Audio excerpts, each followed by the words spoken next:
विधानसभेच्या निकालानंतर अनेकांनी ईव्हीएमवर शंका घ्यायला सुरुवात केली आहे. निवडणूक प्रक्रिया पूर्णतः पारदर्शक असताना देखील कोणाला शंका असल्यास ईव्हीएमची पडताळणी होते. पण त्यासाठी या मतदारसंघातील पराभूत दुसऱ्या व तिसऱ्या क्रमांकाची मते घेतलेल्या उमेदवारांनाच अशी मागणी करता येते. त्यांच्या मागणीनुसार मतदारसंघातील एकूण मशीनच्या 5% ईव्हीएमची पडताळणी होते. त्यासाठी प्रत्येक मशीनसाठी 40,000 रुपये आणि 18% जीएसटी असे शुल्क भरावे लागते.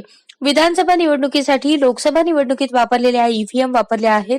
उमेदवारी अर्ज दाखल, अर्ज माघारीनंतर निवडणुकीच्या मैदानातील उमेदवारांची नावे व त्यांची चिन्हे ईव्हीएमवर फीड केली जातात. त्यासाठी केंद्र सरकारच्या भारत हेवी इलेक्ट्रिकल्स लिमिटेड कंपनीचे तज्ज्ञ अभियंते बोलवले जातात.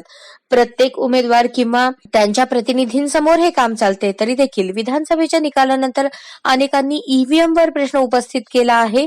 दरम्यान निकालानंतर प्रत्येक निवडणूक निर्णय अधिकाऱ्यांनी उमेदवारांना निकालासोबतच सर्वोच्च न्यायालयाचा निकाल आणि निवडणूक आयोगाच्या मार्गदर्शक सूचनांची पत्रे देखील दिली आहेत.